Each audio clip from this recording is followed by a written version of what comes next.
파업 48일째, 정부에서는 이제 그만 멈추라는데 이대로 살 수는 없다고 말하는 노동자들 만나봅니다. 금속노조 거제 통영고성 조선 하청지회 이김준택 사무장 연결했습니다. 사무장님 나와 계십니까? 네, 안녕하십니까? 예. 자, 일단 바로 본론부터 좀 여쭐게요. 왜 파업에 나서게 된 겁니까?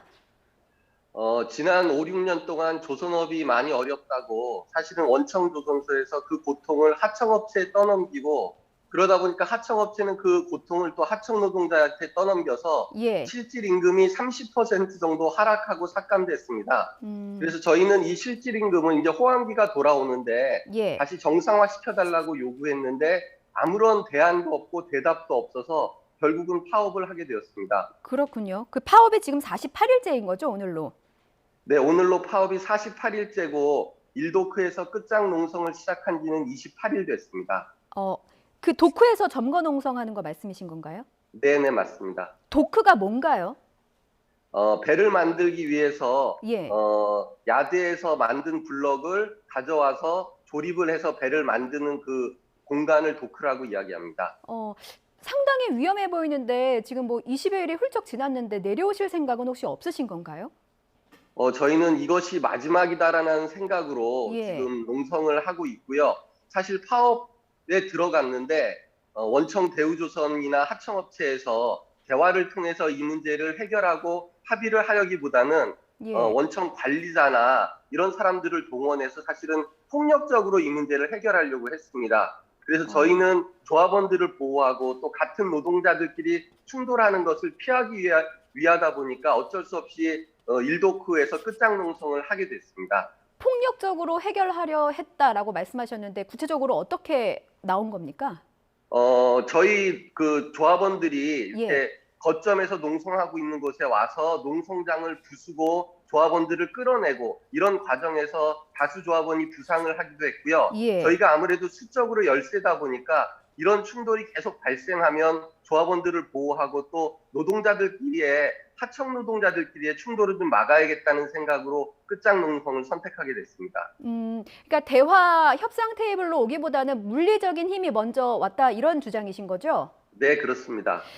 궁금한 분이 지금 그 가로 세로 1m 철창 안에 들어가 계신 분이 계시다면서요. 이분의 건강은 네네. 지금 어떻습니까? 아무래도 그 움직임에 부자연스러움이 있고 예. 또 이게 그 자세도 제대로 취할 수 없기 때문에 관절에 좀 문제가 조금씩 생기고 있습니다. 저희가 일주일에 2번씩 의료진이 와서 건강 예. 체크를 하고 있는데 아무래도 너무 오래 지속하기에는 어려운 상황이라고 볼 수 있습니다. 예. 지금 위에서 농성 중인, 파업 중인 노동자들의 모습을 저희가 화면으로 보여드리고 있습니다. 요 안에 지금 말씀하신 노동자분이 계신 거군요. 네네, 식사도 그렇습니다. 그렇고 배변도 그렇고 너무나 불편해 보이는데 건강상에 아직까지 위험한 상황은 아닌 건가요? 네, 뭐 아직 아주 염려된 상황은 아닌데 이게 예. 길어지면 길어질수록 건강상의 문제가 생길 수밖에 없기 때문에 저희도 지금 진행되고 있는 대화와 협상을 최선을 다해서 해서 빠른 시간 안에 좀 합의를 하고 저희 투쟁을 마무리 지으면 좋겠다 이런 바람을 가지고 있습니다. 예. 지금 노조의 입장도 빠르게 좀 해결을 하면 좋겠다. 이게 네네. 길게 파업을 이어갈 수는 없으니까요. 그런데 정부의 입장은 확고한 것 같습니다. 지금 파업을 불법으로 규정하고 있거든요. 그리고 이제 윤석열 대통령도 어제 산업 현장의 불법을 종식해야 한다 이런 강한 발언을 하기도 했습니다. 이 발언은 어떻게 받아들이십니까? 2가지를 말씀드리고 싶은데요. 예. 저희 하청 노동자들은 조선소를 생지옥 또는 무법천지라고 이야기합니다. 예. 평소에 임금 체불, 4대 보험 체납, 휴업수당 미지급, 블랙리스트 등 온갖 불법이 판을 치고 있는데 이런 불법에 대해서는 이제까지 눈 감고 하청 노동자들의 권리 주장에 대해서 불법이라고 이야기하는 것에 매우 좀 서운한 감정을 가지고 있고요. 그리고 더 중요한 것은 이번 파업의 핵심은 불법이 아니라 조선업 인력난이고 하청 노동자 저임금입니다. 예. 지금 조선업이 호황은 돼서 일은 많아졌는데 임금이 워낙 낮다 보니까 직접 생산의 70% 이상을 담당하고 있는 하청 노동자를 구할 수가 없습니다. 예. 그래서 정부는 저희 행위에 대해서 뭐 불법이라고 이야기할 수는 있겠지만 그것과 더불어서 이 지금 문제의 핵심인 조선업 인력난과 하청 노동자 저임금 문제, 임금 인상 문제에 대해서 단 한마디라도 했으면 좋겠는데 정부 담화문에는 제가 보니까 불법이라는 말이 13번 나오더라고요. 예. 그런데 그것에 비해서 하청 노동자의 저임금이나 조선업 인력난을 이렇게 해결해야 된다라는 어떤 해결 방안에 대해서는 단 한마디도 언급이 안 되는 것이 참 안타까웠습니다. 조선업의 인력난과 저임금을 지적해 주셨는데 그럼 노조의 구체적인 요구안은 어떤 부분입니까? 저희가 지금 뭐 요구안을 예. 7월 1일 기자회견을 통해서 최대한 줄여서 9가지로 정리를 했고요. 예. 그 중에 핵심은 임금과 관련된 부분입니다. 근데 임금과 관련된 부분은 사실 하청업체가 올려줄 수가 없거든요. 예. 하청업체는 지난 1월부터 똑같은 이야기를 했는데 대우조선이 올해 기성금을 3.2% 인상시켰기 때문에 예. 우리는 그 한도 안에서밖에 임금 인상을 할 수 없다.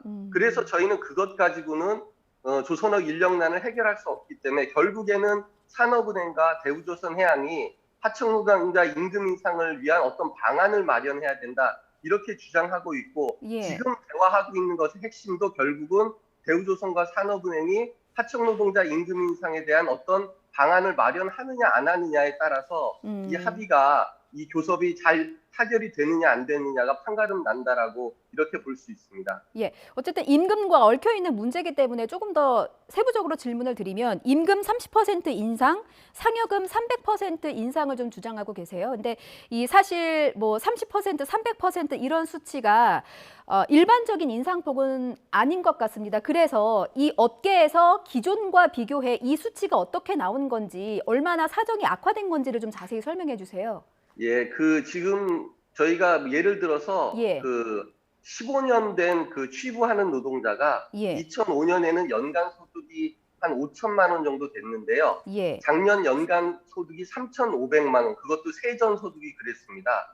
이렇게 임금이 하락했기 때문에 저희가 이것을 정상화시키라는 요구로 30%를 얘기하고 있는데 지금 협상에서 제시된 것은 사실 30%가 아니고 한 15% 정도의 임금 인상이고요. 그다음에 상여금도 예전에는 연간 550%의 상여금이 있었습니다. 예. 그런데 최저임금이 오른다고 최저임금이 오르면 임금을 올려줘야 되는데 예. 임금을 올려주는 대신 상여금을 없애고 그것을 임금에 보태가지고 편법적으로 최저임금을 올렸습니다. 그러다 보니까 상여금 550%가 삭감됐고 사실 설, 추석, 여름 휴가에 예. 하청노동자들은 빚내서 고향을 다녀와야 되고 휴가를 다녀와야 되는 형편이거든요. 그래서 저희가 최소한 설, 추석, 여름 휴가에 상여금 100%를 요구했는데 이것도 지금은 협상에서 예. 50%로 조정되어서 요구하고 있기 때문에 어떻게 보면 지금은 임금 15% 인상, 상여금 50, 50, 50에서 150% 신설을 요구하고 있는 것입니다. 신설이라기보다는 없앴던 것을 다시 회복하자 이렇게 요구하고 있는 것입니다. 말씀하신 거 들어보면 노조 측에서 처음 주장했던 것 수치보다는 절반으로 줄어든 상태인 것 같아요. 어젯밤에 네, 그렇고요. 예. 네네, 말씀하십시오. 어젯밤에 교섭 시도하신 걸로 알고 있는데 제가 그 저녁까지 이제 교섭에 대한 얘기를 듣고 이제 오늘 아침을 맞이했는데 의견 조율이 좀 밤 사이에 조금이라도 됐습니까? 일단 아직까지 조율이 되진 않은 상태고요. 예. 말씀드린 것처럼 지금 저희가 조정해서 말씀드린 15% 인상이나 상여금 150% 이것도 사실은 하청업체는 이것을 결정할 여력이 없습니다. 결국은 산업은행과 그리고 원청 대우조선 해양이 이 문제에 대해서 어떤 방안을 내놓아야 하는데 이제 어제 밤까지는 그런 내용이 나오지 않았고 오늘 11시에 다시 협상이 진행되고 저희는 부디 조선업이 앞으로 5년, 10년 호황일 텐데 예. 실제 배를 직접 만드는 하청 노동자들은 지금 임금으로는 생계를 유지할 수 없어서 조선소를 떠나서 어떤 건설 현장이나 플랜트 현장으로 가고 있거든요. 예. 그래서 이런 부분을 앞으로 미래 조선업을 위해서라도 대우조선해양과 산업은행이 지금은 정책적 결단을 해서 이 문제를 정말 원만하게 해결했으면 좋겠다 이렇게 호소드리고 싶습니다. 예. 오늘 11시에 협상 테이블에 마주 앉을 계획이라고 하셨는데 어떤 네네. 부분에서 지금 쟁점이 가장 엇갈리고 있습니까? 계속 말씀드리지만 이 임금 문제가 해결이 되면 예. 저는 오늘이라도 다른 문제까지 포함해서 모든 문제가 잘 해결될 수 있다고 생각하고요. 예. 그래서 이 임금 문제 해결을 위해서 산업은행이나 대우조선해양이 어떤 선택을 하느냐가 오늘 내지는 지금 전체적인 이 협상을 타결시킬 것이냐를 판가름하는 가장 핵심적인 열쇠라고 생각합니다. 오늘 기사 보니까 이상민 행안부 장관이랑 윤희관 경찰청장 후보자가 오늘 거제로 향한다고 하던데 혹시 11시 협상 테이블에 정부 측 관계자가 참석합니까?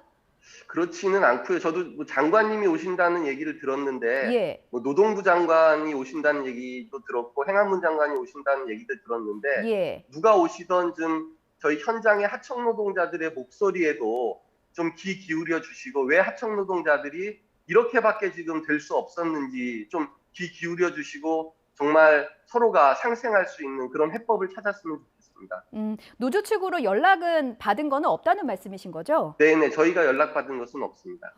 만약에 만남이 어쨌든 현장에 정부 측에서 온다고 하니까요. 만남이 성사된다면 어떤 부분에서 좀 의견 조율, 그 중재를 해주면 어떤 부분에서 좀 가능하리라 보십니까? 타결이. 뭐 계속 말씀드리지만 이 하청 노동자 저임금 해결하기 위해서는 예. 임금이 지금 형태로는 사실은 버틸 수가 없습니다. 음. 그래서 이 임금 인상 문제를 해결하기 위해서 원청과 산업은행이 어떤 안을 좀 만들 수 있을지 이 부분을 좀 예. 우리 오시는 장관님들도 하청 노동자 이야기도 좀 귀 기울여 듣고 원청과 또는 산업은행과 좀 진지한 그런 대화를 좀 해주셨으면 좋겠습니다. 예. 자, 끝으로요. 좀 뼈아픈 질문 하나 드리겠습니다. 일부 언론 기사를 보면은 파업으로 인한 손실이 6,600억 원 이상이다. 협력업체들이 도산 위기에 빠져 있다. 이런 비판 기사들이 나오고 있습니다. 좀 뼈아프실 것 같은데 어떠신가요? 일단 그 협력업체 도산 문제는요. 예. 다른 언론에서도 어저께 보도가 됐는데 사실은 저희 파업 때문이라기보다는 예. 원하청 불공정 거래 때문입니다. 음. 원청이 하청 업체에 지급해야 될 기성금을 예. 제대로 지급하지 않기 때문에 지금 사실 협력업체가 많이 어렵고 그중에 어려운 업체들이 4대 보험을 체불하고 임금을 체불하고 하다가 문을 닫는 건데 마치 이게 하청 노동자 파업 때문이라고 예. 그렇게 좀 왜곡해서 보도가 되는 측면이 좀 있고요. 예. 그리고 하여튼 저희는 사실 이 임금 인상 요구가 처음 그 투쟁을 시작할 때도 이것이 극단적인 생존권 요구로 가지 않도록 좀 주변에서 많이 좀 도와달라고 말씀을 드렸는데 임금 인상 요구가 이런 극단적인 생존권 요구로 갈 수밖에 없는 이 조선소의 이 현실이 저희는 안타까울 뿐입니다. 예. 알겠습니다. 예. 네네. 그리고 뭐 수천억 이런 이야기들이 나오는데 예. 사실 노동자들은 그 언론에서 보도되는 그 어마어마한 숫자보다 당장 오늘, 당장 내일, 당장 다음 달 자신의 가족과 생계를 꾸려가야 되는 문제가 어떻게 보면 더 피부에 와닿고 직접적인 문제이기 때문에 지금 뭐 여러 가지 어려운 상황 속에서도 이런 투쟁을 하고 있다. 이렇게 좀 이해해 주시면 고맙겠습니다. 예, 알겠습니다. 지금 힘든 시기를 보내고 계신 이제 파업 노동자분들 건강 상하지 않게 좀 힘내셨으면 좋겠고요. 모쪼록 오늘 있을 협상 테이블에서 좀 기분 좋은 타결 소식이 들렸으면 하는 바람입니다. 예, 오늘 소식은 여기까지 듣겠습니다. 잘 들었습니다. 네, 고맙습니다.